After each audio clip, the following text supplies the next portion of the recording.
Buenos días. Ahora sí damos inicio a la audiencia del día de hoy, lunes 29 de octubre. Se encuentran ya todos los intervinientes en sala. Ya no nos acompaña nuestra juez alterno. Esa es la razón de que habemos solo 3 y no 4. Vamos a escuchar las réplicas de la defensa. Tiene la Gracias, palabra. señoría.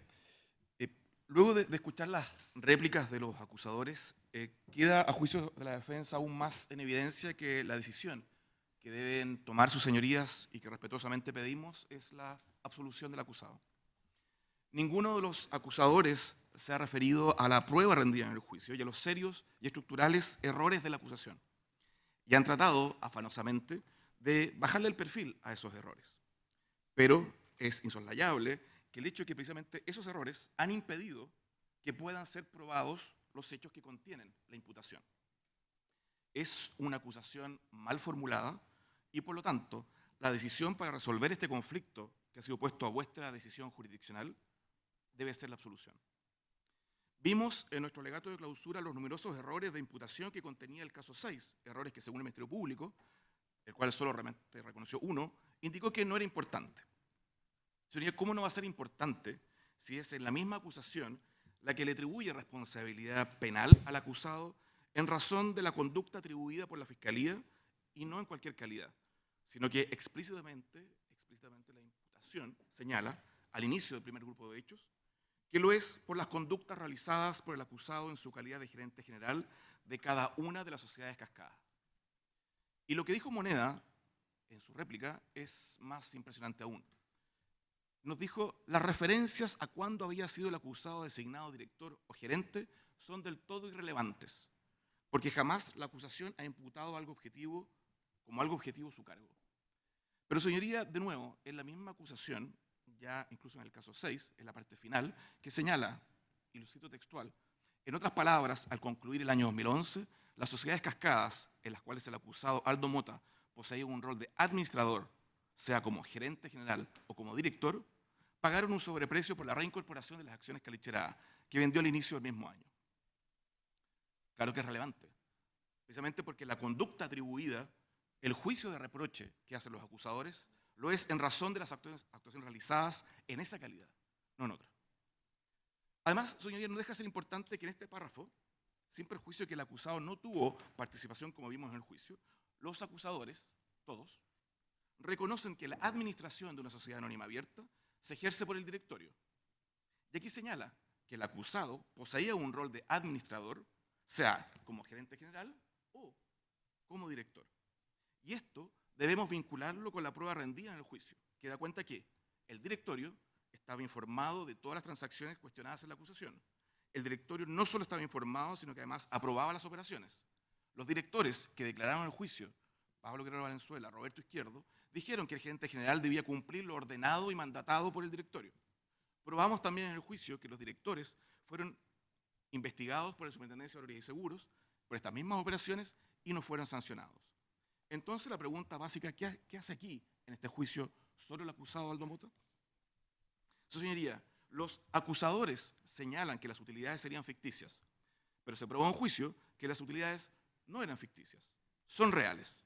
De hecho, para la Superintendencia de Seguridad y Seguros, en su tesis, no hay otra opción posible que no sea la realidad de las utilidades, porque de otro modo no pueden repartir dividendos que permita, según su tesis, extraer riqueza de las sociedades cascadas en beneficio del controlador, siendo funcionales al esquema. Aquí hay otro error de la acusación. El Ministerio Público, su señoría, en su réplica, nos dijo algo sorprendente ante esta evidencia. Dijo, bueno, las utilidades son ficticias porque las transacciones son ficticias. Pero ¿cómo? Si durante el juicio nos han dicho que las transacciones, no las utilidades, las transacciones son ficticias porque querían obtener utilidades ficticias. Es decir, aquí se invierte el argumento. Se concluye que las transacciones son ficticias porque las utilidades son ficticias. Y nos dicen que es al revés, es como un trabalengua. Ahora, las utilidades son ficticias porque las operaciones que le dieron lugar serían ficticias. Es el mismo argumento, pero ahora circular. Y esto va contra los principios de la lógica y que es relevante porque es un elemento que debe estar presente en la valoración de la prueba. Su señoría, el Ministerio Público también nos dijo en su réplica que los accionistas minoritarios que se habrían visto afectados estaban en Oro Blanco y en Norte Grande. Sin embargo, olvida que en los casos 4 y 5 no hay otros minoritarios, precisamente porque son casos en que intervienen solo las sociedades Oro Blanco y Pampa Calichera. El Ministerio Público comete otro error al no llevar a juicio como acusado a los que habrían cometido el núcleo central de la conducta reprochada.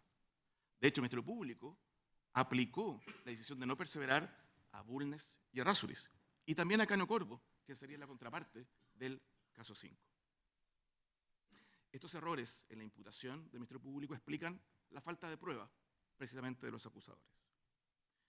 Explican además la actitud del Ministerio Público cuando sus propios testigos de cargo pasaron a ser testigos hostiles, ya que sus declaraciones iban contra la teoría del caso de la Fiscalía. Explican además la cantidad de prueba impertinente presentada y ofrecida. Recordará su señoría que el Ministerio Público dejó afuera de este juicio más de la mitad de su prueba testimonial y pericial. Renunció al 78% de su prueba documental y de su evidencia material. Y ya lo dijimos en nuestra clausura, que no corresponde a vuestras señorías subsanar o suplir las falencias del Ministerio Público, quien tiene la carga de la prueba. Los principios básicos de un Estado de Derecho lo impiden, donde priman la separación de poderes, el imperio de la ley, que es lo que precisamente pedimos que se aplique, y el respeto a los derechos y garantías fundamentales.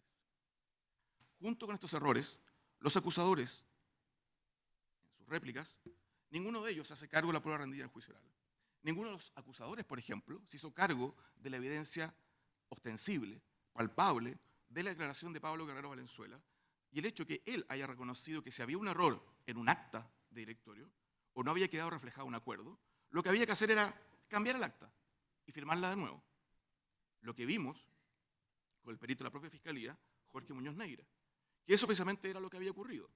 Y el director y asesor legal de las compañías volvió a firmar el acta, al igual que el presidente de la compañía, y los otros directores firmaron el acta definitiva. No escuchamos ninguna palabra de los acusadores. Sin embargo, ¿qué nos dijeron? Nos dijeron que la defensa no tenía coherencia interna. Como hemos visto, al parecer lo único que no tiene coherencia es la acusación. También nos recriminó el Ministerio Público que la defensa no sabía cómo se hacía un alegato de clausura. No lo dijo en esas palabras, pero esa es la idea. Al detallar la prueba rendida en el juicio. Lo que hemos dicho es que los acusadores deben hacer en la clausura, o lo que deben hacer es precisamente señalar cuáles son aquellas proposiciones fácticas que conforman el tipo penal o su teoría del caso o teoría jurídica, para luego indicarnos de qué manera fueron acreditadas en el juicio dichas proposiciones fácticas. Y eso es lo que no ha realizado el Ministerio Público, ni menos el resto de los acusadores. No han podido vincular esas proposiciones fácticas con la prueba rendida en el juicio. Y por otro lado, lo que sí ha efectuado esta defensa, al analizar de acuerdo las proposiciones fácticas contenidas en la acusación y la prueba rendida, para demostrar razonadamente a sus señorías que los acusadores no probaron su imputación.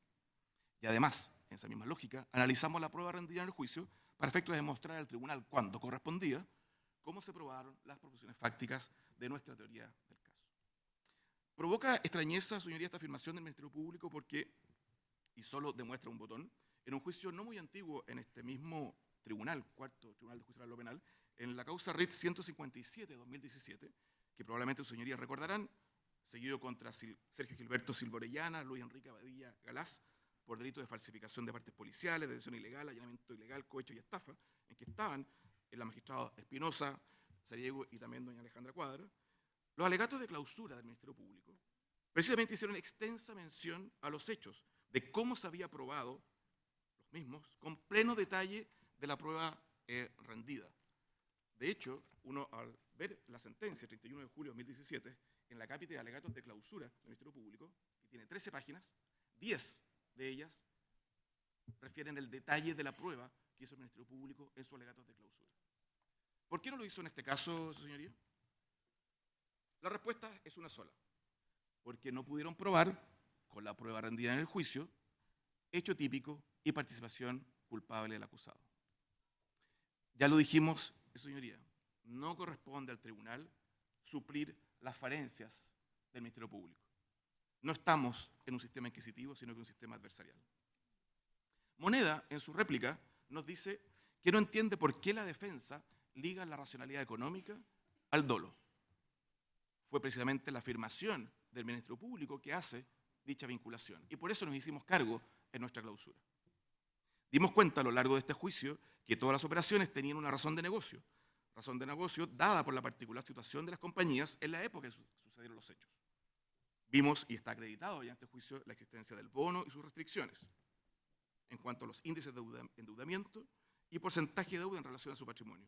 Las acciones SQM que debían quedar en prenda, el límite del 30% de los dividendos a repartir. Y además no se podía invertir en otra cosa que no sea SQM. Unido a esto estaba la subvaluación de las acciones SQM, que no se podían llevar a valor justo, valor real, valor de mercado. Aquí el Ministerio Público en su réplica nos dice, asumiendo un rol de asesores financieros, nos dice, mire, si necesitaban flujo de dinero, ¿por qué no se endeudaron? Precisamente porque existía el problema del patrimonio subvaluado en un 90%. Lo acreditamos, Pampa Calechera era un mal sujeto de crédito para los bancos, lo que se agravó con la crisis subprime, en que hubo muchas restricciones para los créditos bancarios. Y esto se probó además con los testimonios, entre otros, de Patricio Phillips y los documentos acompañados. Fue junto al directorio, los asesores legales y contables, que se barajaron las distintas alternativas para poder llevar a valor real, valor de mercado, valor justo a las acciones. Y la solución fue dada por ¿quién? Y así fue acreditado por los asesores legales y contables. ¿Cómo sabemos eso? Porque vinieron a declarar precisamente el asesor legal, Pablo Guerrero, y el asesor contable, Antonio Dunate. Y además fue exactamente lo que dijo al inicio de este juicio el acusado. Pablo Guerrero Valenzuela, que Moneda en su réplica dice que reconoció que había liderado el proceso de división, pero también bajando el perfil, solo en un aspecto estrictamente legal, señaló en su réplica Moneda. Señoría, de nuevo, de eso es lo que estamos hablando, de soluciones ceñidas a la ley, asesoradas y lideradas en este caso por una persona que además de ser el asesor legal, también era director de las compañías. Pero volvamos. ¿Cuál fue la solución propuesta por los asesores, aceptada, informada y aprobada por el directorio en cada una de las operaciones? La venta de las acciones SQM, por lo que había un ingreso de dinero a la caja, aumentaba el activo, lo que además permitía repartir dividendos, y luego se estimó por los asesores que legalmente y contablemente era posible y totalmente lícito salir al mercado a comprar nuevamente esas acciones. Eso es lo que quería hacer y eso es lo que se hizo. ¿Dónde está la diferencia entre la voluntad real y la voluntad declarada? El Ministerio Público dice que el acusado, de nuevo, como si el acusado no se debiera a su directorio que conforme a la ley de sociedades anónimas ejerce la administración de la sociedad junto con el gerente general, pudo optar entre otras alternativas para lograr este propósito. ¿Y cuáles son las alternativas que propone el Ministerio Público? Nos dice, bueno, si tenía deudas, podría haber suscrito un convenio judicial preventivo de la antigua ley de quiebras. Señoría, entendemos que eso es un absurdo. Según el Ministerio Público, la solución al problema de Pampa Calechera era la quiebra. ¿Cómo hubiera afectado a los accionistas la quiebra de la compañía? ¿Qué hubiera pasado con las cláusulas de cross default? Hubieran quebrado todas las empresas del grupo. ¿Esa era la solución que tenía que dar el directorio y el gerente general a sus accionistas? Acá el Ministerio Público confunde los términos endeudamiento con insolvencia. Claramente no es lo mismo. Y una cosa es tener deudas y otra cosa es no tener dinero para pagarlas. Las soluciones alternativas propuestas por el Ministerio Público hubieran sido desastrosas. Y por lo demás, su señoría, Pampa Calechera ni ninguna de las sociedades cascadas nunca estuvieron en estado de insolvencia, cosa que por lo demás tampoco nunca se probó. Su señoría, la razón de negocio fue actualizar el activo. Sí, así fue. Y lo han dicho todos. Y en eso no hay delito. Al parecer, el Ministerio Público está cuestionando la administración de la compañía, la forma de administrar la compañía. Pero en este juicio eso no es lo imputado. El perito de SEAL, Orlando La Vega, pagado por Moneda, declaró a raíz de su pericia que todas las operaciones tenían racionalidad económica, y si tienen racionalidad económica es porque son operaciones reales, no ficticias. Y hasta el día de hoy tienen efectos reales. La compañía también se endeudó y también hizo aumentos de capital para tener más activos. Pero lo curioso, señoría, es que en los casos 1 a 5, el reproche está dado por las transacciones de compra y venta de acciones, y en el caso 6, el reproche por el aumento de capital. Señoría, muy brevemente quiero referirme al término maliciosamente y dolo directo.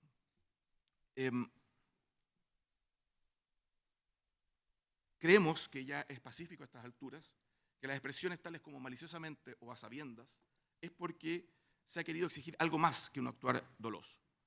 No existe necesidad de reiterar en cada tipo penal un elemento que incorpora la definición del artículo 1 del Código Penal.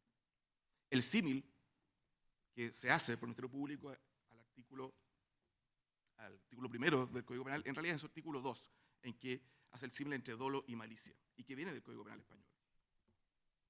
Pero la jurisprudencia de nuestros tribunales y la doctrina es prácticamente uniforme en este sentido. Y no es como lo dijo el querellante Soto, que el único libro, que son Lecciones de Derecho Penal Chilenos de los autores Politov, Matus y Ramírez, hablarían sobre este tema excluyendo el dolo eventual. Así, el profesor Juan Pablo Mañalich, en su artículo sobre la conexión funcional entre el dolo y la conciencia y la antijuricidad del derecho penal chileno, página 14, dice: esto porque si bien el artículo 2 del Código Penal parece equiparar sin más las nociones de dolo y malicia, esta equiparación parece relativizarse en otros sectores de la regulación legal, fundamentalmente en aquellas disposiciones que expresamente incorporan una exigencia específica de malicia, aunque jamás de dolo. Si dolo y malicia no fueran más que términos estrictamente sinónimos para el legislador, entonces semejante exigencia expresa de malicia no sería sino una redundancia, y la exigencia específica de malicia resultaría enteramente superflua. Ya lo había adelantado, en la misma línea, Politov, Matus y Ramírez, en su libro de Lecciones de Derecho Penal Chileno, página 279, parte general, señala: hay casos en que desde un punto de vista jurídico material el dolo eventual resulta insuficiente. Ello sucede en los casos en que el legislador ha puesto énfasis en la exigencia de dolo, por ejemplo, incluyendo el adverbio maliciosamente. No se trata aquí de una mera repetición innecesaria de la exigencia general de dolo del artículo 1, sino del requerimiento del dolo directo.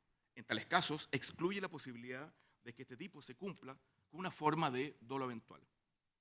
Pero ¿qué nos dijeron acá, en su réplica? Que aquí estos autores se equivocaban.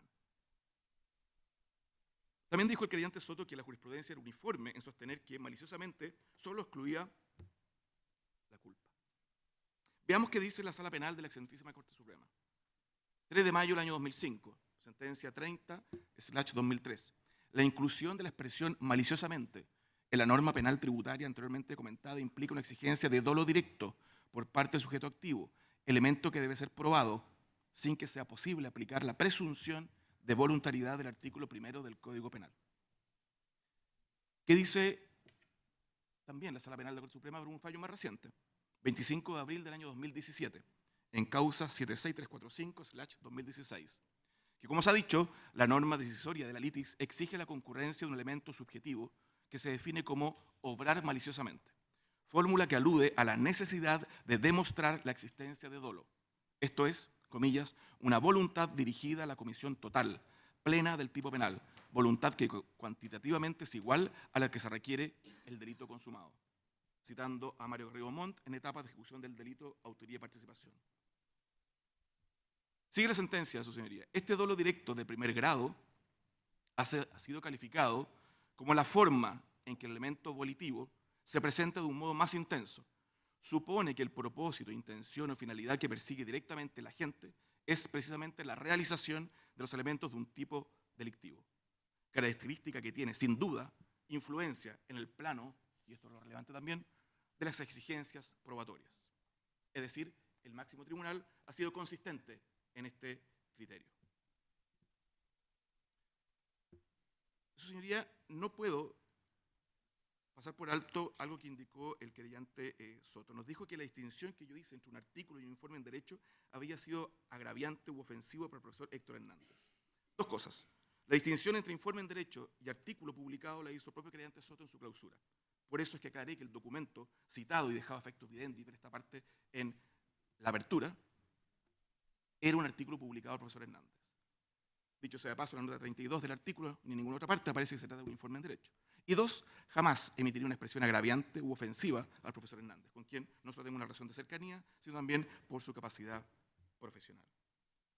Su señoría, se dijo por el Ministerio Público en su réplica que se había aprobado el envío malicioso de las actas dubitadas a la Superintendencia de Valores y Seguros. Seremos claros, directos y firmes. La Fiscalía no probó el envío de las actas. La carta que la acusación señala no existe en este juicio. La carta nunca fue leída y la oportunidad de la prueba es el juicio oral. La norma de producción de prueba es clara. El artículo 295 del Código Procesal Penal señala que se incorporará la prueba al juicio de conformidad a la ley. Y la ley, en el artículo 333, dice que los documentos serán incorporados en el juicio mediante su lectura. Y esas cartas no fueron leídas en el juicio. Las cosas son lo que son. Una carta es un documento. Y un documento se rige por el artículo 333. Los documentos deben leerse. No es una evidencia material u otro medio de prueba, como dijo el Ministerio Público, y no es posible que nos digan que la carta está metida en un pendrive donde hay muchas otras cosas y que nos digan, vayan a buscarla ustedes, a ver si la encuentran. Nos volvemos de nuevo a las formas procesales, a las garantías, tal como lo dijo el propio creyente Soto. Me quisiera detener unos minutos en relación al testigo Cristian Araya. El Ministerio Público, en su réplica, nos dice que la condición de testigo o imputado daría lo mismo en relación a Cristian Araya. Araya, si es imputado, no tiene credibilidad. El Ministerio Público recrimina que la defensa advierta al tribunal que Araya acá declaró como testigo y no como imputado, ya que el Ministerio Público lo ofreció precisamente como testigo y no lo trajo como imputado, a pesar del término que utilizó el Ministerio Público en su clausura para referirse a él como el co-imputado Araya. Y al ser co-imputado, debe ser lo del acusado, según esta tesis del Ministerio Público. Pero acá vemos que no hay ningún co-imputado y el señor Mota está solo. Luego el Ministerio Público nos dice que eso da lo mismo, porque acá Araya declaró como testigo. Pero ese es precisamente el tema, su señoría. Vinculado con la participación y también con el principio de accesibilidad. Araya declaró como testigo en este juicio y declaró bajo juramento o promesa de decir verdad, es decir, no como imputado. Pero al final del día, su señoría, lo que importa de Cristian Araya es su credibilidad. ¿Qué dijo y qué no dijo? Y su declaración está corroborada con otras pruebas. Y sí, el testimonio de Araya es concordante con lo declarado en juicio por Caño Corvo y también concordante con lo declarado por el propio acusado. Araya dice que habló con Mota, que él le dice que quiere vender 5 millones de acciones SQMA. Mota dice que habló con Araya para la venta de las 5 millones de acciones SQMA. Araya dice que habló con Corvo para ofrecerle 5 millones de acciones SQMA. Corvo dice que habló con Araya porque Araya le ofrece los 5 millones de acciones SQMA. Araya dice que Corvo le pide buscar un comprador de esas 5 millones de acciones porque las quiere vender rápido, entrar y salir. Corvo declaró que le dice a Araya que quiere vender rápido esas acciones. Araya dice que a él le interesan las dos puntas, como corredor, y habla con Mota porque era probable que las 5 millones de acciones salieran a la venta. Mota dice que Araya le comenta que no se extrañe si las acciones SQMA salgan al mercado nuevamente. Araya dice que Mota, después de un rato, le encarga la compra de esas acciones, esta vez por oro blanco. Mota dice que vuelve a hablar con Araya porque quiere comprar esas acciones por oro blanco. Araya dice que habla con Corvo y que tiene un comprador. Corvo dice que Araya le indica que tiene un comprador y cierran el negocio de palabra. Araya dice que habla con Mota y que el negocio estaba cerrado de palabra y se concretaría el día siguiente cuando abriera el mercado. Mota dice que Araya le dice que el negocio estaba cerrado y que se concreta el día siguiente una vez que abra el mercado. Araya dice que el tema de él tenía las dos puntas y le dice que él diseña la ejecución de la transacción. Araya declara que él decide fraccionar las OD en 22 OD. Corvo dice que quien decidió la forma y división de la transacción fue Araya. El acusado Mota dice que quien decidió la forma de transacción fue Araya. Todo el testimonio de Cristian Araya es refrendado por los dichos de Corvo y del acusado Mota. En consecuencia, es creíble. Pero para el Ministerio Público no sería creíble porque tendría esta calidad de imputado o de co-imputado, un co-imputado invisible en este juicio. Señoría, en la réplica del Ministerio Público nos han dicho que hay indicios. Citó, por ejemplo, que otros hechos servirían de indicios para probar otros hechos. Nos dijo que en la memoria de Norte Grande estaba la sociedad matriz SQYA y que esta a su vez era filial de una sociedad controlada por Julio Ponce Lerú, el que a través del estruje recibía dividendos de las cascadas. Y eso constituye prueba indiciaria de lo ficticio de las operaciones cuestionadas en la acusación. Señoría, el tema de los dividendos nunca ha sido parte en este juicio.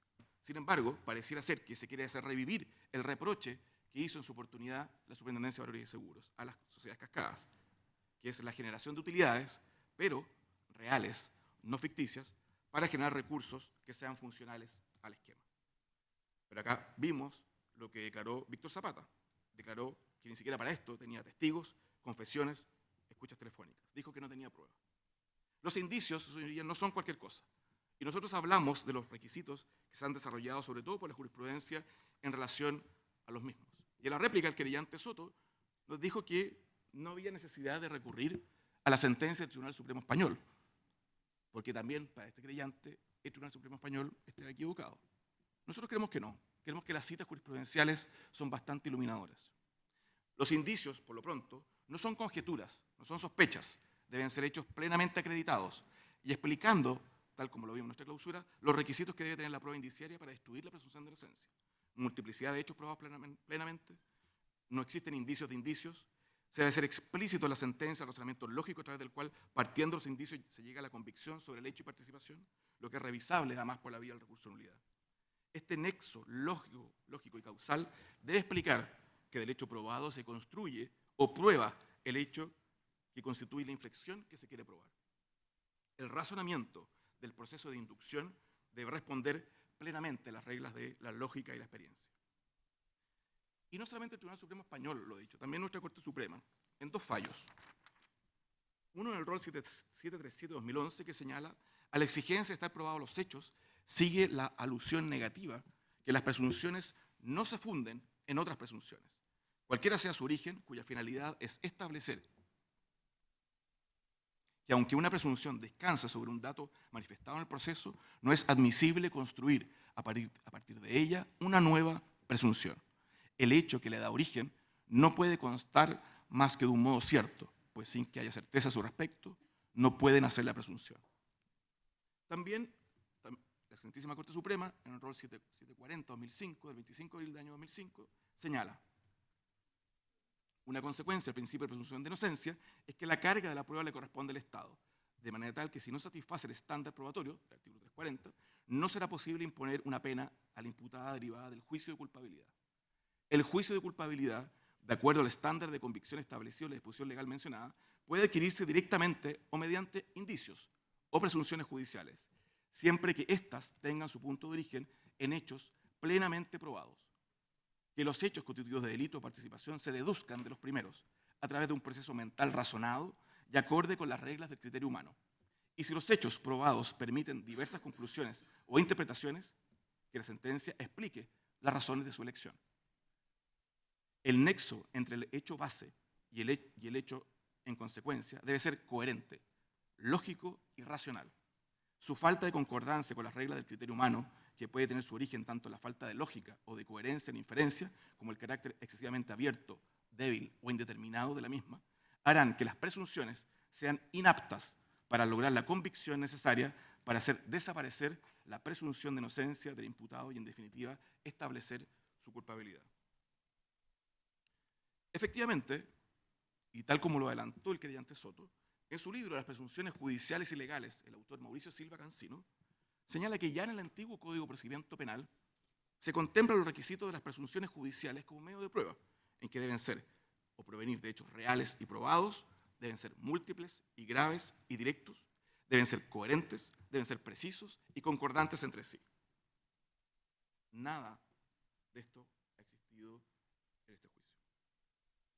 Nos dice el Ministerio Público en su réplica que el acta de Pampa Calitera y Oro Blanco, que es supuestamente falsa, es un indicio del dolo en el caso 5.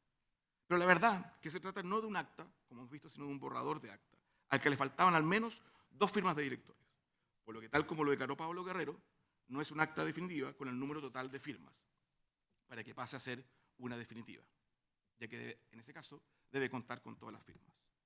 Y tal como lo declaró en este juicio, cuando alguien quiere agregar algún punto o salvar un error, se cambia y se vuelve a firmar el acta.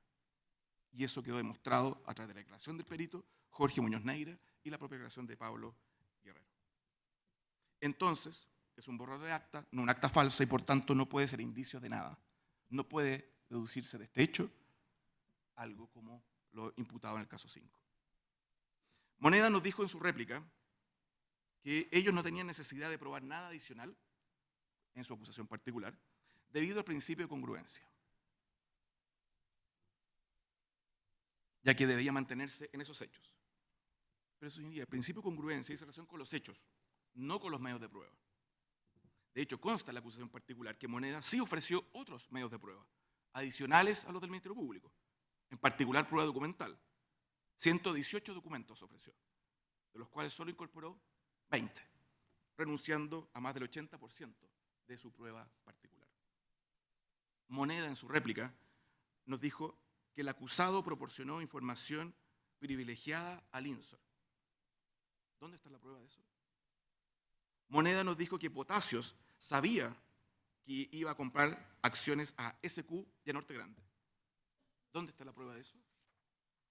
Señoría, el querellante Soto, en su réplica y ante la evidencia palpable de que no hay prueba eficaz en este juicio y en relación al dolo del acusado, nos dice, mire, como el artículo 1 del Código Penal señala que el dolo se presume, le corresponde a la defensa entonces probar que el acusado no actuó con dolo. Es decir, la defensa ahora tiene la carga de la prueba de probar este hecho negativo. Este postulado es contrario a la presunción de inocencia, consagrado en el artículo 4 del Código Procesal Penal y también en el artículo 8, número 2 de la Convención Americana de Derechos Humanos y en el artículo 14, número 2 del Pacto Internacional de Derechos Civiles y Políticos. Ambos, sabemos, instrumentos ratificados por Chile y que forman parte de nuestro ordenamiento jurídico, por así exponerlo, el artículo 5 de nuestra Constitución. Pero la verdad, señoría, que con respecto a este punto, una sentencia de la Corte de Apelaciones de Valdivia, del 1 de septiembre del año 2016, en el rol 473 del año 2016, hace referencia a este tema, citando además a Marianne Horvitz y Julián López en su obra de Derecho Procesal Penal Chileno. Señala este fallo muy brevemente. Este principio de presunción de inocencia ha sido considerado como integrante del debido proceso, que como consecuencia de lo antes señalado, todo ciudadano sometido a proceso penal llega con un estatus que debe ser destruido y en ello reside la construcción de la culpabilidad.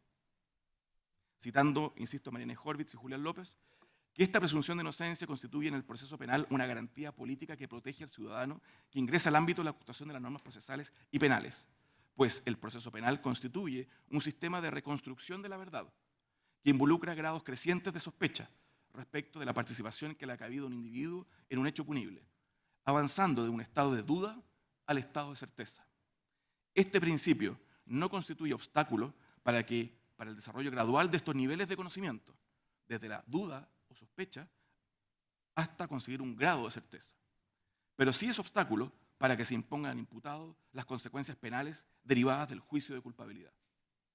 Este principio tiene una relación directa con la carga de la prueba, la que recae sobre el Estado y su órgano persecutor, lo que se traduce en una regla de enjuiciamiento, consistente en que si el Estado no logra satisfacer el estándar probatorio impuesto por la ley procesal penal, la consecuencia necesaria del incumplimiento de esa carga es la absolución del acusado.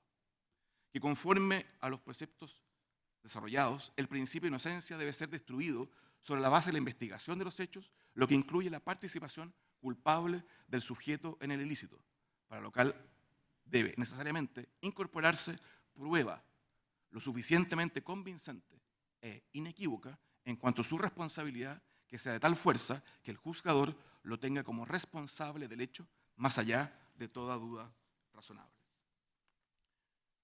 Su señoría, vimos en este juicio que no existe, al día de hoy, no existe duda del valor de las compañías y que si las utilidades hubieran sido ficticias, el valor de las compañías se hubiera desplomado. Hemos visto que tanto en la formulación de cargos como en la resolución 223 de la Superintendencia de Valores y Seguros, las utilidades son reales, no ficticias. Y eso ha quedado demostrado en este juicio. Hemos demostrado que existe racionalidad económica. Y no se puede construir, además, su señoría, el caso de fraude más grande de Chile por esta diferencia de criterio en la aplicación de un principio contable, de una norma contable extranjera, de cómo debía registrarse en la contabilidad esta utilidad. Y esto además sobre hechos ocurridos 7 u 8 años atrás, donde no existía ni historia ni casuística en Chile sobre la aplicación de estas normas contables. No existe ninguna lesividad porque están todos de acuerdo en que la compañía vale lo que valía. La Superintendencia de Valores y Seguros nunca ordenó rehacer los estados financieros por temas de patrimonio, sino que como cuenta de ajuste. ¿Hay desde esta perspectiva algún engaño al público acerca del valor de la compañía? Ninguno. Pensemos desde el punto de vista de los inversionistas, las AFP. ¿Qué pasó con el valor de la acción después de estos reversos de las utilidades? Nada. No pasó nada. No hubo ninguna corrida, no hubo ninguna quiebra. No hay fraude, porque las acciones siguen valiendo lo que valían. El mejor testigo de este juicio, señoría, ha sido el mercado. Y en los casos de delitos de la ley de mercado de valores, el valor de las acciones que hemos visto, compañía, cuando era falso, y cuando se sinceran las cifras, ¿qué pasa con las compañías? Se desploman. Schwager, La Polar, Inverlink. Eso ocurre cuando se engaña. Y el mercado no se siente engañado. Y finalmente, señoría, otro de los mejores testigos en este juicio han sido los propios querellantes AFP Habitat y Moneda. Siguen siendo accionistas. Y en el caso de Moneda, es más evidente aún. Acreditamos en el juicio que no solamente sigue siendo accionista, sino que suscribió y pagó aumentos de capital en las compañías, por lo que significa que confía en las compañías. Incluso es más, hasta el día de hoy no ha demandado civilmente por los eventuales perjuicios que hubiera sufrido. Señoría, entendemos que esto no solamente es un argumento de duda razonable o que los acusadores no trajeron suficiente prueba, sino que se sustenta en que la acusación parte de la base de un hecho falso, de las utilidades que serían ficticias, cuando las utilidades, ha sido demostrado, son reales. Por tanto, no existe manipulación ni instrumentalización del mercado de valores. Señoría, el abogado Samuel Donoso, para la segunda parte de esta réplica.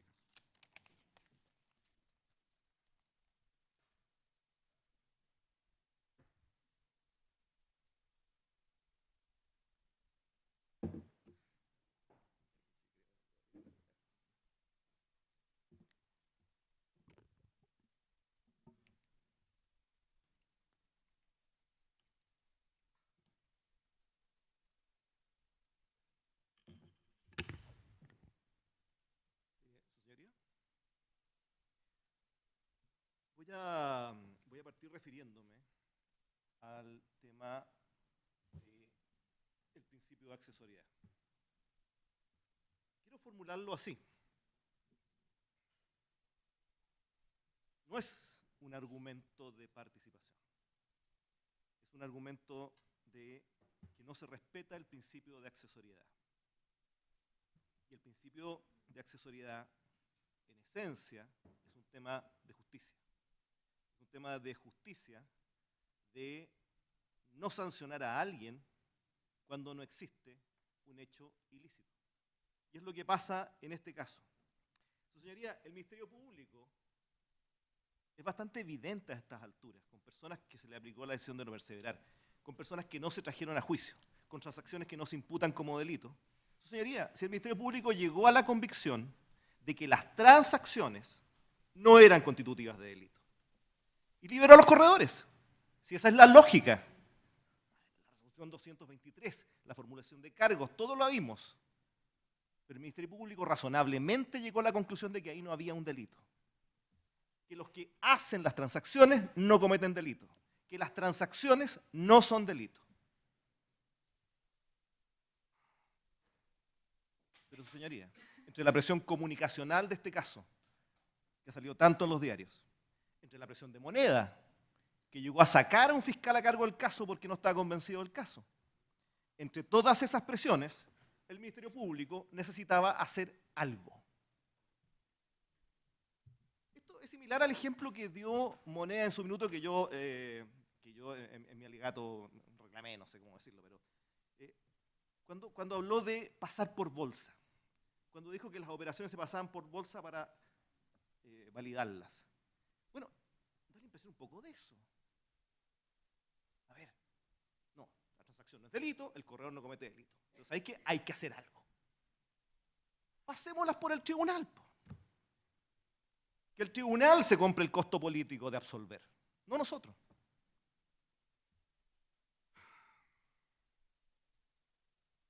Señoría, el fraude más grande de la historia. No han sido capaces de demostrar un perjuicio. Señoría, ¿qué estamos discutiendo? Estamos discutiendo que esto es un delito de peligro abstracto, así que no me vengáis a pedir un resultado. En el fraude más grande de la historia.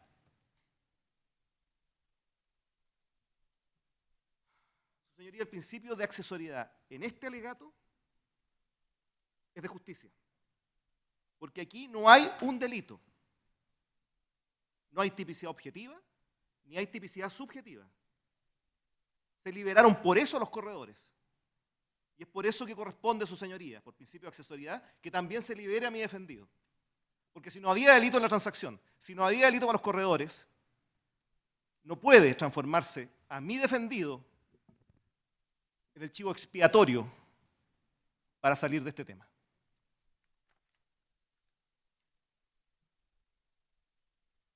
Respecto de la participación del principio de accesoriedad, lo primero es la resolución de la Corte de Apelaciones de Santiago. Escuchamos a los acusadores señalar el viernes que esa resolución producía cosa juzgada formal. Efectivamente, produce cosa juzgada formal.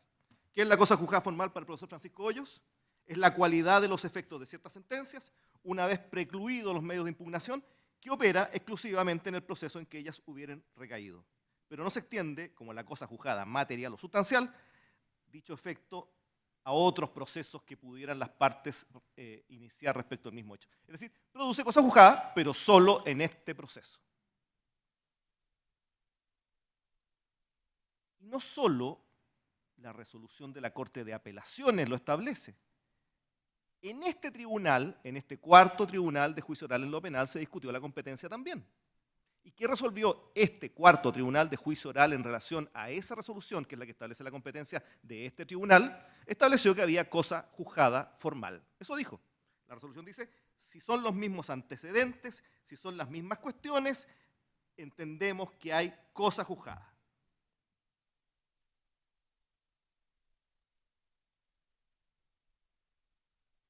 Segundo, señoría.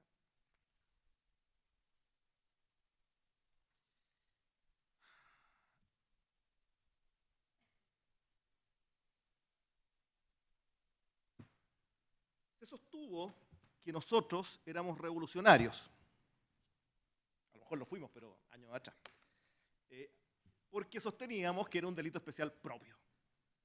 El delito del artículo 53. Su señoría, no hemos sostenido que sea un delito especial propio. Efectivamente lo pueden cometer quienes no revistan la calidad de corredores. Pero lo que hemos dicho es que hay un tipo penal. Y ese tipo penal es efectuar, lo mismo que dice el fallo de la Corte de Apelaciones de Santiago, efectuar la transacción. Ese es el tipo penal, esa es la conducta. Vamos a ver lo que dicen los propios acusadores en estas audiencias que hubieron de incompetencia, que ahora es interesante sacarlas a la luz porque ahora el interés de ellos es distinto a aquel que era buscar el tercer tribunal de juicio oral en lo penal y evitar el tercer tribunal de juicio oral en lo penal y buscar este tribunal. Y por eso se jugaron la vida en las incompetencias. Y eso hoy día se lo voy a recordar yo, que es lo que dijeron ahí. Pero, su señoría, esa es la conducta, efectuar transacciones. ¿Y qué dice el artículo 24, inciso cuarto de la Ley de Mercado de Valores? Que las transacciones solo las pueden efectuar los corredores. Ese es el hecho. Da lo mismo si es delito especial propio, impropio. Su señoría, el tipo penal es ese, y ese tipo penal, de acuerdo al 24, inciso cuarto, solamente lo puede realizar un corredor. Y Donaldo Mota no es corredor. El querellante, mi distinguido contradictor Miguel Soto, argumentando respecto de la autoría, a la que debe haber destinado unos 40 minutos de su alegato, uno de los primeros argumentos que sostuvo, mire, si yo no he dicho nunca que sea partícipe, yo digo que este señor es autor. Y ahí sostiene dos teorías, pero que las voy a refundir en una porque en definitiva al final del día los argumentos son los mismos. ¿Que es un autor directo o es un autor mediato? El autor directo porque los corredores actuaron en error, actuaron engañados, actuaron instrumentalizados. Y que esto sería equivalente al que manda la carta bomba. El cartero, en este caso serían los corredores, no comete el delito, lo comete el que manda la carta bomba, que en este caso la mandaría Aldo Mota. Aldo sería el hombre de atrás. Y aquí viene un tema muy interesante, que lo voy a repetir unas 3 veces durante este alegato, pero es muy interesante en relación al otro argumento que me voy a referir al final, al argumento de las utilidades contables ficticias que es la imputación que hace el Ministerio Público, y al argumento del delito de peligro abstracto. Porque, ¿qué nos dice el querellante? Mire, los corredores actúan en error porque ellos no podían saber el objetivo de Aldo Mota. Entonces, ahora, su señoría, el objetivo de la transacción sí que es importante. Es decir, ahora, para definir al hombre de atrás, para transformar en mero instrumento a los corredores, ahora sí que es importante lo que se buscaba con la transacción.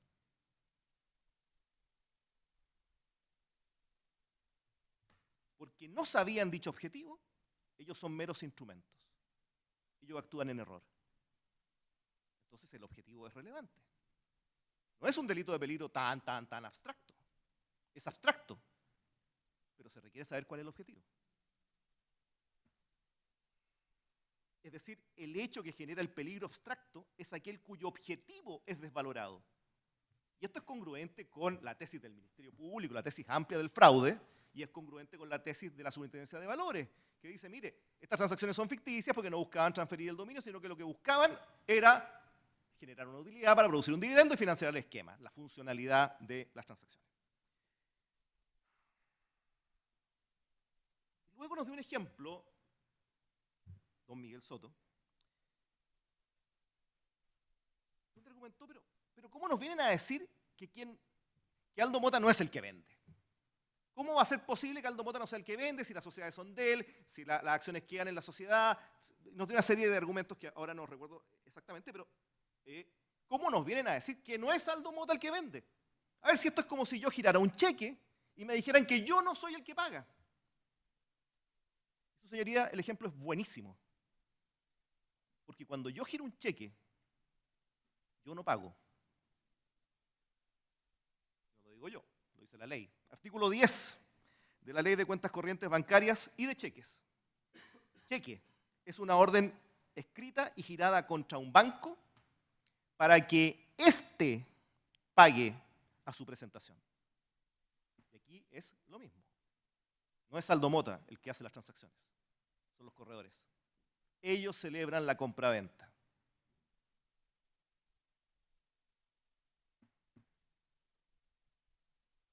Para centrar la visión de lo que estoy hablando básicamente de este argumento de que don Aldo Mota sería el autor hombre de atrás o sería el autor mediato de la conducta, y para sostener esto se nos dice que los corredores habrían sido engañados, habrían actuado en error, habrían sido instrumentalizados. Y creemos que eso no es sostenible. No es sostenible porque la alta especialización de los corredores de bolsa. O sea, los conocimos acá, son gente muy sofisticada, que sabe mucho. El hecho que la Superintendencia de Valores, cuando evalúa esto como ilícito para don Aldo Mota, también lo evalúa como ilícito para los corredores, porque entiende que están en una convergencia respecto del hecho. Su señoría, en todo caso, esto, principio de congruencia, habría que probar el hecho en que consiste la instrumentalización, habría que probar que estaban engañados, habría que probar que estaban en error. Señoría, además, esto no es teoría. En este caso, señoría, son transacciones de $200 millones, que el corredor va a ser engañado en una transacción de $200 millones, va a estar en error. No, su señoría, ellos no estaban en error ni estaban engañados. ¿Y por qué? Porque ellos estaban, como es la realidad, tranquilos, porque eran operaciones usuales en el mercado de valores y eran lícitas. Así que es imposible que estuvieran en error o engañados. En consecuencia, si no es posible sostener que los corredores hayan actuado engañados o bajo error, no es posible sostener que don Aldo Mota sea el autor, el hombre de atrás o el autor mediato. En relación al punto que acabo yo de tocar de la congruencia, en este sentido hay un informe en Derecho, este sí que es informe en Derecho, de don José Luis Guzmán Dálvora, profesor de la Universidad de Valparaíso, que es un informe en Derecho para la Defensoría Penal Pública, sobre el exceso del coautor en el robo con homicidio. No voy a hablar de coautoría, pero lo interesante de este artículo es que él dice que el acuerdo entre los coautores, que es uno de los requisitos de la coautoría, en la medida que es un requisito, ello debe ser probado. Es un hecho que debe ser probado. Bueno, aquí también, su señoría. El supuesto error o engaño de los corredores también es un hecho que, si está formulado, debería, primero que nada, constar en la acusación y, en segundo lugar, ser probado. Pero lejos, su señoría, el mejor argumento de que los corredores no estaban engañados, no estaban en error, lo da el propio querellante Lobos, en un argumento que lo voy a llamar de incoherencia interna de la réplica. Pero este es un argumento que opera al revés. Yo recién decía que el argumento de conocer el objetivo opera en la argumentación respecto de que las transacciones son ficticias. Bueno, un argumento que después veremos que él da respecto de por qué las transacciones no son ficticias, o mejor dicho, son ficticias, ese argumento nos sirve aquí para desarmar el argumento de que los corredores estaban en error o eran instrumentalizados. Porque ¿qué nos dice? Y la verdad es que el tribunal lo ha escuchado varias veces del querellante, mi distinguido contradictor Miguel Soto, nos dice, mire, si esto es peligro abstracto, aquí basta con que la transacción sea ficticia. Y la transacción es ficticia, y ya veremos, algo ya lo dijo don Marcelo Sanfeliu, la transacción es ficticia no por el objetivo, sino que lisa y llanamente por su forma. Las mismas partes, los roles de ellas y el resultado final de que se quedan con las mismas acciones que tenían al principio. Con eso, con esas formas externas, basta para la transacción ficticia. Esa es la tesis de mi distinguido contradictor Miguel Soto. Señoría, todos esos elementos los conocían los corredores. Perdón, ¿sabían quién eran las partes? Sí, tenían las dos puntas. ¿Sabían los roles de ella, comprador-vendedor? Sí, tenían las dos puntas. ¿Y el resultado final? También lo saben. Ese punto es otro. El punto es que las transacciones no son ilícitos. Pero sostener que los corredores estaban en error no se sustenta. En consecuencia, Donaldo Mota, autor directo o mediato, no hay argumentos para eso. Después se nos dice que sería, porque todavía no se entra a cuestionar la resolución de la Corte de Apelaciones, vamos a ver que después la entra a cuestionar, pero nos dice, mire, el acto preparatorio cuando el delito se consuma, se transforma en inducción. Y es autor. A ver, aquí, su señoría, un par de precisiones. Bueno, ya ahí nos citó a don Jarro Otto. Yo reconozco que no conozco un libro de él en castellano, así que no conozco ese texto que leyó. Pero sí conozco a Cury. Y don Enrique Cury, respecto del autor, dice: autor ejecutor directo o de propia mano es aquel que realiza dolosamente y por sí mismo la conducta descrita en el tipo. Su señoría, esta tesis, la tesis de que el acto preparatorio se transforma por la consumación en autoría, esa transformación sí se produce, pero se produce en el artículo 15, número 2.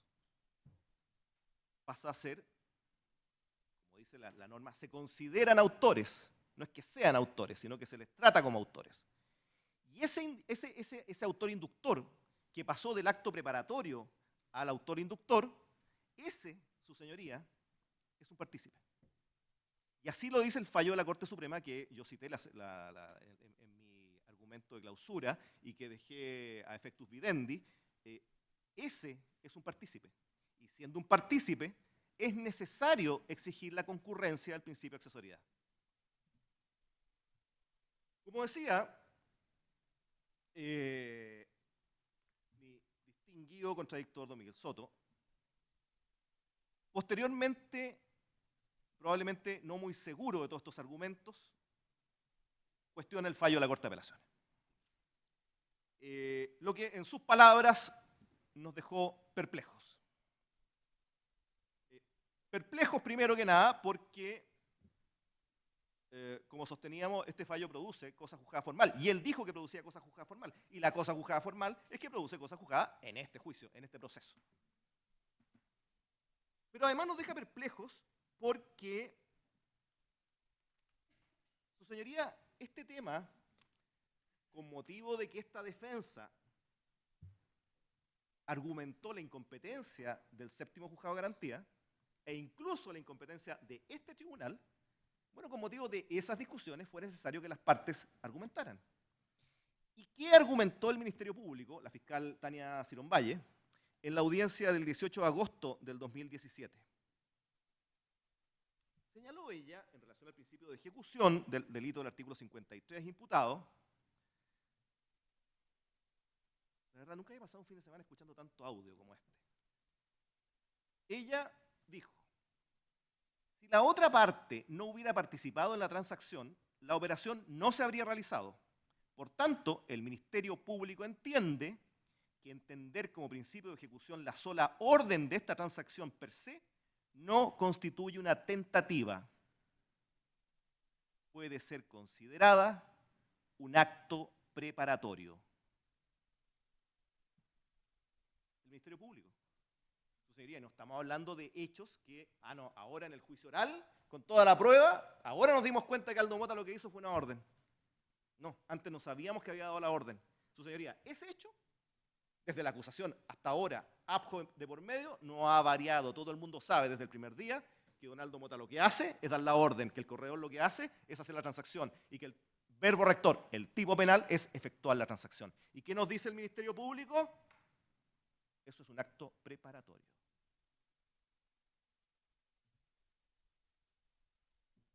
Pero eso no lo ha defendido el Ministerio Público, lo defendió mi distinguido contradictor don Miguel Soto. ¿Y qué dijo don Miguel Soto en esa audiencia? Dijo, en los mismos términos, su señoría, con especial referencia a la cosa juzgada y a la distinción entre actos preparatorios y actos ejecutivos. Entonces ahora, venir a cuestionar que la orden en realidad, no, la orden es parte del tipo penal. No, la orden no es acto preparatorio. Nos parece que, en primer lugar, es una posición acomodaticia. Y en segundo lugar, es contraria a la teoría de los actos propios. Su señoría, ante este cuarto tribunal de juicio oral en lo penal, cuando también discutimos en este tribunal la competencia, el Ministerio Público señaló, el Ministerio Público entiende, esto es lo que dice en la audiencia, que es una sentencia interlocutoria que tiene el efecto de cosa juzgada formal y que por tanto no permitiría volver a debatir sobre este punto. Voy a aclarar una cosa, porque como ustedes escucharon también lo dijo en garantía. ¿Por qué lo dijo en garantía? Porque durante el juicio de etapa de investigación ante el Tribunal de Garantía, fue el querellante Moneda que en algún momento alegó la incompetencia del séptimo de garantía y la competencia del cuarto de garantía. Y ahí la Corte de Apelaciones resolvió y dijo que era el séptimo de garantía. Por eso en la audiencia de ABJO también se sostenía que había cosas juzgadas. En realidad habrían como 3 cosas juzgadas en este tema. ¿Y qué más dijo el Ministerio Público? La fiscal también, Tania Cironvalle, ante este tribunal. Ahora, dice, ¿qué es lo que debemos entender ahora por hechos directos a través de los cuales se da principio de la ejecución? El defensor nos ha dicho que lo que debe establecer esta determinación es el verbo instruir, que el Ministerio Público ocupó en la descripción fáctica y que está contenida en el auto de apertura. Sin embargo, es importante señalar en este punto que tanto la doctrina como la jurisprudencia han entendido que tentativa, es decir, principio de ejecución del delito, se refiere a la descripción típica en la ley. No es una descripción fáctica. Más allá, digamos, de matices, en definitiva, lo que estos profesores, a ver, antes de esto, señoría, el Ministerio Público había citado, y está en el audio, digamos, había citado a Echeverri, a Matus, a Curi y a Garrido. Puede que me falte uno. Bueno, lo que estos profesores señalan es que el principio de ejecución está intrínsecamente relacionado a, como dije, la descripción de la acción típica, descrita en específicamente la norma. Esto es el artículo 53 de la Ley de Mercado de Valores, es decir, el verbo rector, efectuar. Por tanto, termina diciendo, la sola instrucción no debe entenderse como el principio de ejecución de este delito, que tiene como verbo rector, efectuar. Porque además es una conducta compleja, el efectuar transacciones en el mercado de valores no es cualquier operación en cualquier lugar. Y ahí sigue. ¿Qué dijeron los querellantes? Gracias, señor presidente, adhiero en todo a lo que ha señalado el Ministerio Público. Entonces, su señoría, a estas alturas, con todo lo que se ha dicho, pretender borrar con el codo lo que se escribió con la mano, nos parece que atenta contra la teoría de los actos propios. Aquí, en este proceso, en este juicio, la instrucción es un acto preparatorio. En consecuencia, su señoría,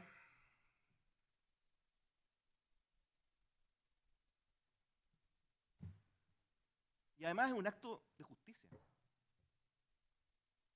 Sí, intuitivamente a uno le repulsa pensar, a ver, se sanciona la transacción la hicieron estas personas, y estas personas no están acá. Entonces, ¿la transacción es lícita?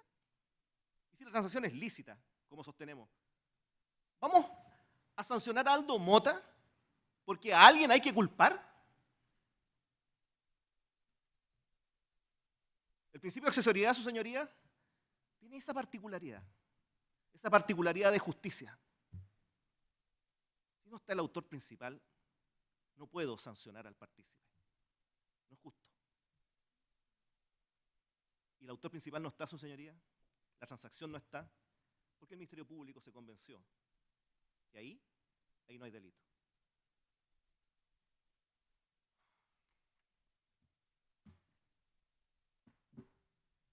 Voy a referirme muy brevemente a algo que dijo mi distinguido contradictor, don Miguel Soto.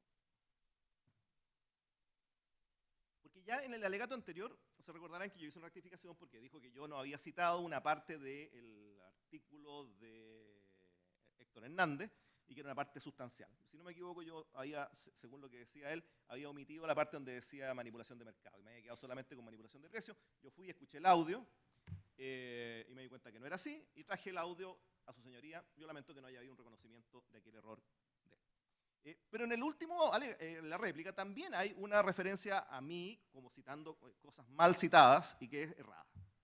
Señaló que respecto del artículo del profesor Fernando Londoño, cuando se refiere al artículo 53 y su segundo, dijo que yo había dicho que era una paréfrasis. Escuché varias veces el audio y esa es la palabra que dice que yo dije. En circunstancias que, según él, la palabra de Fernando Londoño sería paráfrasis. Y la paráfrasis es una expresión que alude a ampliar las cosas y que Londoño en realidad lo que hace es restringirlas. La verdad, ni lo uno ni lo otro, sino que todo lo contrario. Yo lo que dije es que la palabra que usa Fernando Londoño es perífrasis. Perífrasis. Y no tiene que ver con ampliar o achicar el tipo penal. La perífrasis es, según la RAE, una expresión por medio de un rodeo verbal de algo que se habría podido decir con menos palabras o con una sola. Londoño, esa es la palabra que usa, y su señoría, esa es la palabra que yo usé, y pueden verificar el audio. En consecuencia, no le transmitimos al tribunal una palabra errada. Respecto a la legitimación activa, en su alegato, mi distinguido contradictor don Miguel Soto señaló que le llamaba la atención que habláramos de que habían o no habían 6 abogados, porque lo importante era lo que decían los abogados, no la cantidad de abogados. Señoría, básicamente lo hemos señalado, y lo reiteramos, porque estamos argumentando la legitimación activa. Entonces, la legitimación activa de alguien que compra las acciones un año después de que ocurren los hechos, de alguien que probablemente compró las acciones después que leyó la noticia, de alguien que gasta 1,5 millones de pesos en acciones. ¿Quién que gasta 1,5 millones de pesos en acciones, y esto es un problema de máximas de experiencia, va a gastar 1,5 millones de pesos en acciones y va a contratar 6 abogados para 7 meses y medio de juicio? Eso es lo que no tiene lógica, ¿ya? Y esa falta de lógica la utilizamos para argumentar la falta de legitimación activa que hemos sostenido y que esperamos que el tribunal acoja. Tampoco tiene lógica que en las facturas y en el comprobante de pago el comprador de las acciones ponga el domicilio de un abogado. Eso tampoco tiene mucha lógica. En consecuencia, básicamente estos argumentos No lo usamos por un tema de argumentación de fondo, lo usamos para un tema de argumentación de la falta de legitimación activa y fundamentalmente por las máximas de experiencia, porque no es lógico que alguien, una víctima, actúe de esa forma. Voy a volver, pero de una forma distinta al tema del principio de accesoriedad, y de hecho no voy a volver al principio de accesoriedad. Lo que pasa es lo siguiente, y en la réplica de mi distinguido contradictor don Miguel Soto, se mencionó el tema del núcleo fáctico con motivo del principio de congruencia. Yo tengo mi propia posición al respecto, creo que la norma es clara, uno perfectamente puede leerla y habla de hechos y circunstancias. Pero una segunda derivada de lo que hablábamos recién, de esto de traer solo a Donaldo Mota a este tribunal, de no traer a los que hacen la transacción, eso es sacarle el núcleo al juicio. El núcleo central de lo imputado es la transacción. Si yo saco la transacción y saco a los que ejecutan la transacción, le estoy sacando el núcleo al proceso. Le estoy sacando el núcleo central.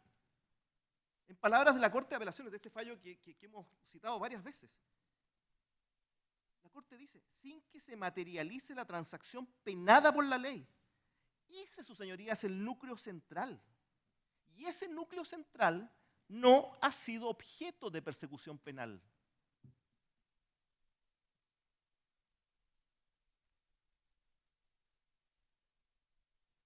Y eso básicamente, su señoría, yo no digo que el Ministerio Público sea un ente jurisdiccional.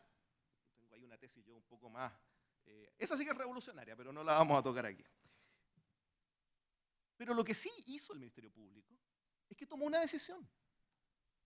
Tomó una decisión dentro de sus facultades. Y su decisión fue una decisión de persecución penal pública. Y su decisión de persecución penal pública fue no perseguir la transacción ni a quienes la hicieron. Y con eso le sacó el núcleo a los hechos. Schwager. A ver. En Schwager, mi distinguidísima contradictora Jimena Chong, señaló que el Ministerio Público tenía sus atribuciones y que en consecuencia lo que tan cierto era así y que podían por ende cambiar la imputación en este caso, es que ahí habían ido por otros delitos de aquellos que había ido la Superintendencia de Valores. ¿Cuál es la diferencia? La diferencia, su señoría, es que en ese caso efectivamente hicieron eso. Pero al hacer eso, lo que hicieron fue cambiar la argumentación jurídica sobre unos mismos hechos y una misma proposición fáctica, hicieron una ampliación jurídica. Acá es distinto. Y acá es distinto ¿por qué? Porque sobre unos mismos hechos cambian la proposición fáctica de la Superintendencia de Valores. Para ellos ya no es la funcionalidad de la transacción a los dividendos y a financiar el esquema. No. Ahora es la utilidad es ficticia. Hay un cambio de proposición fáctica. Los mismos hechos, pero cambian una proposición fáctica. En Schwager no. En Schwager lo que hacen es cambiar, agregarle una calificación jurídica, no cambiar la proposición fáctica.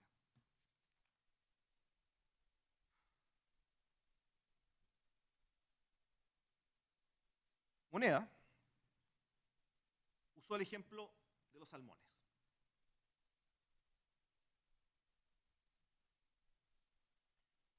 Y nos habló de los salmoncitos que nadan río arriba para desovar.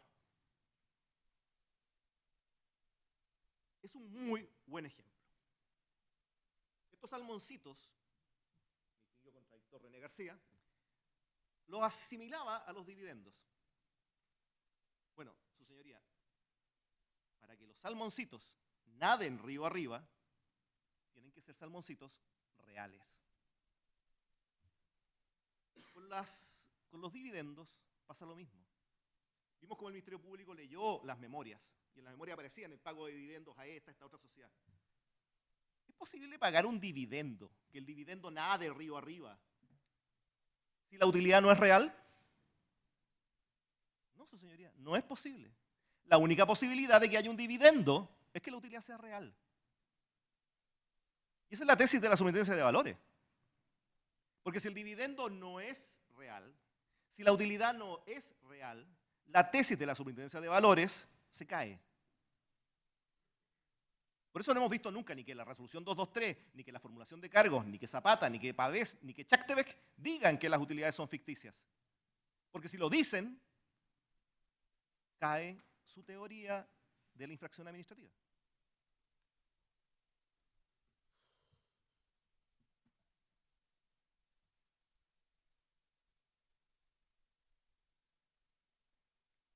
En su réplica, entre paréntesis, mi distinguido contradictor don Miguel Soto reconoció que las teorías de la Superintendencia de Valores y el Ministerio Público efectivamente eran distintas. Con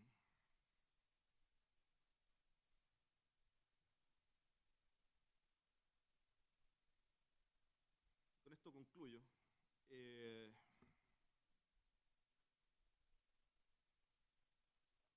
La argumentación del delito de peligro ha sido muy extensa durante este juicio. El delito de peligro, digamos, es un concepto normativo. Su señoría, ni Londoño, ni tampoco, por cierto, esta defensa, con menos con qué atributos discutiríamos el carácter de delito de peligro abstracto. El punto es otro, su señoría, o son otros.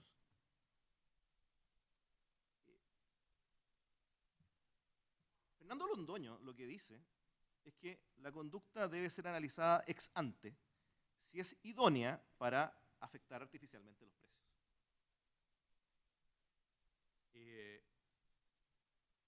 El Ministerio Público, en su tesis del fraude amplio,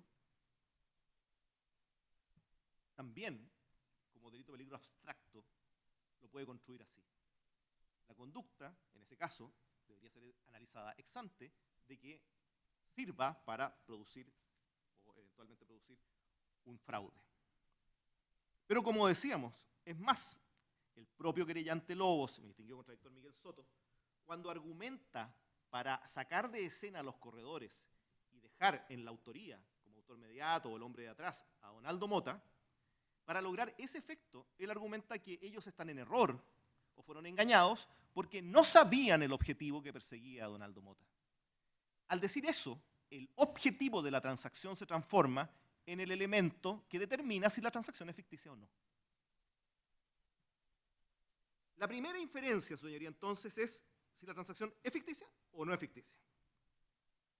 Si es ficticia, se configura el peligro abstracto. Pero primero hay que saber si es ficticia o no es ficticia. Y sabemos, nadie lo discute, que las transacciones formalmente se ajustaron plenamente a la normativa bursátil. Entonces, si se ajustaron plenamente a la normativa bursátil, ¿de dónde extraigo yo que la transacción es ficticia? Del objetivo. Así lo hace su señoría la Superintendencia de Valores.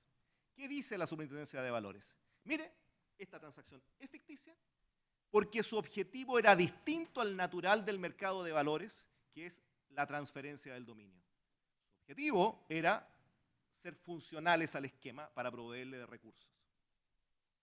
Es la misma tesis, su señoría, de la acusación. La acusación de autos, ¿qué es lo que dice? Mire, estas transacciones eran ficticias porque lo que se buscaba no era la transferencia de dominio, sino que hacer una utilidad ficticia.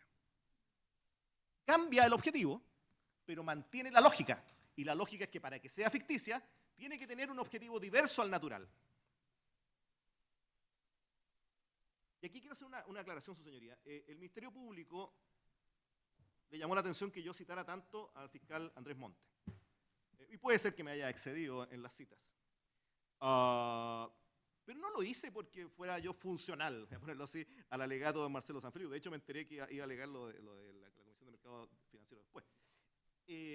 Lo hice más bien por una cuestión que me pareció de justicia. La verdad es que fui tan crítico, y soy tan crítico de la acusación, que me pareció prudente aclarar quién había firmado esa acusación, porque hay otros fiscales aquí hoy día. No me pareció justo que ellos cargaran con esas críticas mías. Lo hice por eso. Se me podrá creer o no, pero lo hice por eso y no por otra cosa ni con segundas intenciones. Y por lo demás lo sigo creyendo. El punto es que la acusación que tenemos arriba de la mesa, dice que las operaciones son ficticias porque buscaban hacer una utilidad contable ficticia.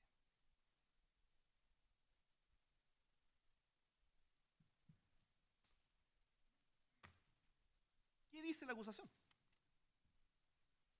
Caso 1. Textual. Las operaciones que no buscan realizar una transferencia de dominio, ahí está lo ficticio, que no buscan realizar una transferencia de dominio de las mismas, sino generar utilidades ficticias. Son las siguientes. Es decir, ¿por qué ficticia? Porque tiene un objetivo distinto de la transferencia de dominio.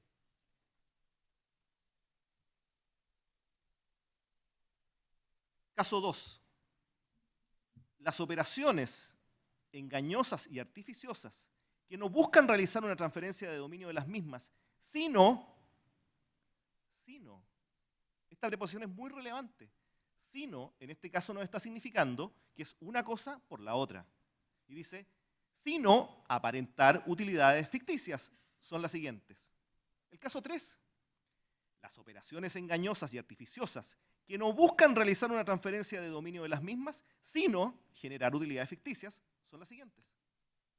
Su señoría, esta acusación, por decirlo en términos más familiares, nuestra acusación, construye así el delito. Es esta la acusación que hay que juzgar. Y es el caso 4. Y realizadas con la misma finalidad de los casos anteriores. Esto es, simular millonarias utilidades contables. El caso 5. Las referidas transacciones engañosas y ficticias permitieron fingir una utilidad.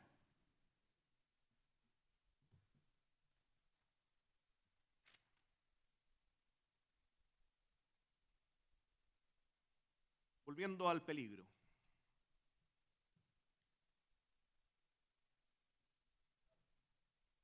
En consecuencia, desde la interpretación de Fernando Londoño, desde la interpretación de la Superintendencia de Valores, y lo que es más importante, desde la interpretación de nuestra acusación, para que la transacción sea ficticia,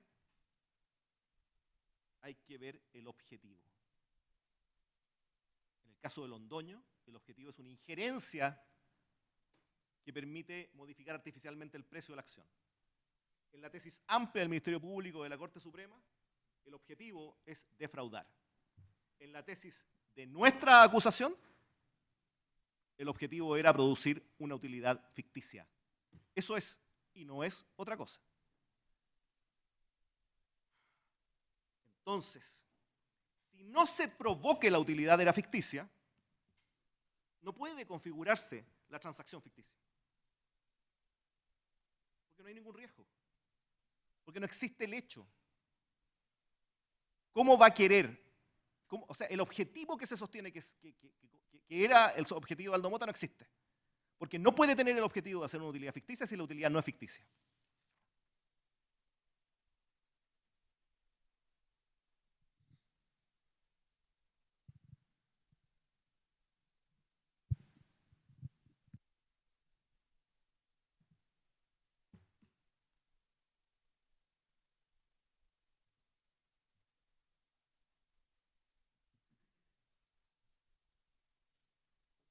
Señoría, yo creo que ya a estas alturas no es necesario seguir insistiendo en eso, pero la verdad es que se demostró en este juicio que las utilidades eran reales.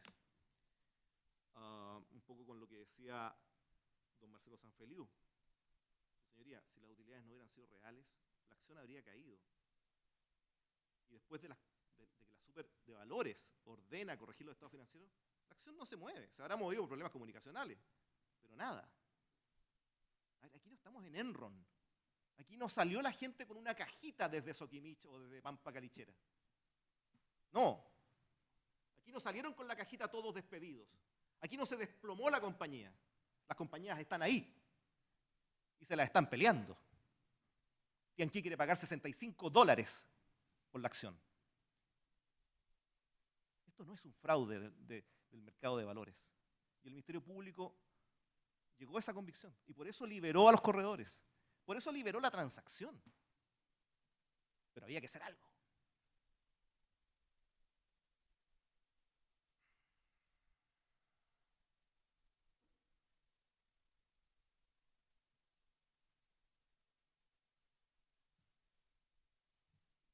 Yo he argumentado un par de veces con el tema de estas transacciones de fin de año. Estas transacciones en que se vendía PM las acciones y se compraban PH al día siguiente, pero pasaba un año entre medio, o sea, digamos, pasaba el 31 de diciembre. Y con eso se bajaba la carga tributaria de patentes. Y también argumenté respecto de estas transacciones que se hacen con acciones con o sin derecho, es decir, el inversionista extranjero generalmente que no quiere que le repartan el dividendo, porque si le reparten el dividendo tiene que pagar impuesto adicional para llevarse las platas para afuera obligatoriamente, y en consecuencia trata de bajar esa carga y vende las acciones antes de que se reparta el dividendo y las vuelve a comprar después. Su señoría, en esos casos, las partes, la misma. Periodo de tiempo, escaso. ¿Cómo quedan las acciones en el que vende o en el que vende? Iguales. Tenía 100, al final del periodo tiene 100. ¿Persigue la superintendencia de valores? No. ¿Por qué? Porque el objetivo no es un objetivo contrario a la ley de mercado de valores. En eso la superintendencia de valores es absolutamente congruente. En algo bastante curioso, mi distinguido contradictor, don Miguel Soto,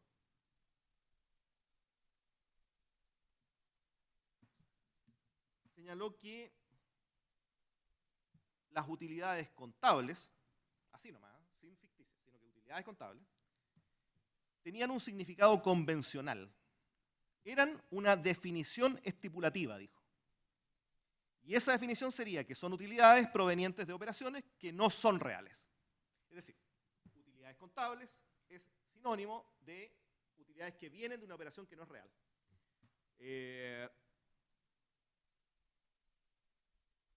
Y que el que una transacción ficticia genera utilidades ficticias es una verdad analítica. Su señoría, ambas afirmaciones vamos a sostener que son erradas. La primera, que el concepto de utilidad contable sea sinónimo de una utilidad que viene de una operación que no es real. Nosotros fuimos básicamente a lo que son las ciencias que estudian esta área, que es la ingeniería comercial y la contabilidad, y lo que encontramos es que básicamente utilidad contable es aquella utilidad que se calcula en la contabilidad. Y como dije la otra vez, se opone a la utilidad financiera. Pero no es, por lo menos yo busqué bastante, y no hay ninguna parte donde alguien diga que utilidad contable es una utilidad que viene de una operación que no es real. Por el contrario, es una utilidad que proviene de la contabilidad, y la contabilidad sabemos que es la ciencia que trata de reflejar la realidad de la compañía. Que sea una definición estipulativa, yo ignoro de dónde sale eso, tampoco lo dijo, así que no puedo verificarlo, pero esa afirmación me parece que es errada. Y respecto a que sería una verdad analítica, a ver, aquí lo concreto, su señoría, es nuestra acusación.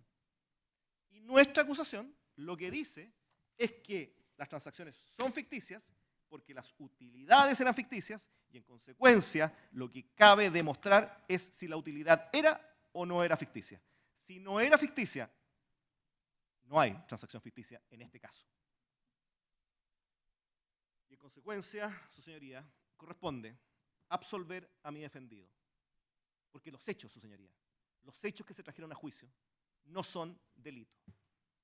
Tan delito no son que no vinieron las personas que hicieron las transacciones. Personas que en todo caso actuaron en el convencimiento de que las transacciones eran absolutamente lícitas, porque son usuales en el mercado de valores, porque esto ocurre a diario en el mercado de valores y no es algo que ni defraude, ni produzca una injerencia artificial en los precios, ni menos produzca utilidades ficticias.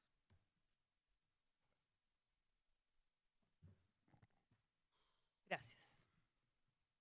Habiendo culminado entonces los alegatos de los intervinientes, corresponde que le otorguemos la palabra si es que quiera al acusado.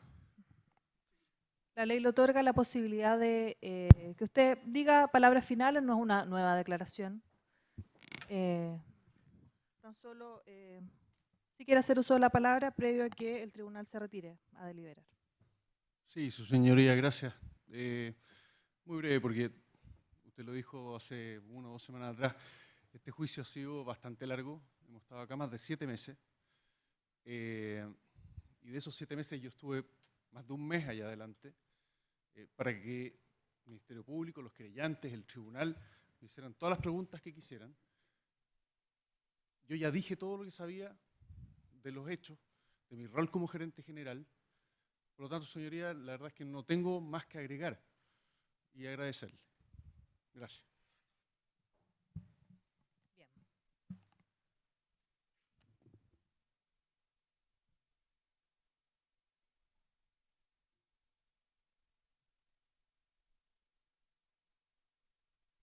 Bien. Declarando entonces clausurado el debate, el tribunal se retira a deliberar y va a comunicar su decisión mañana a las 11 de la mañana. Estén bien.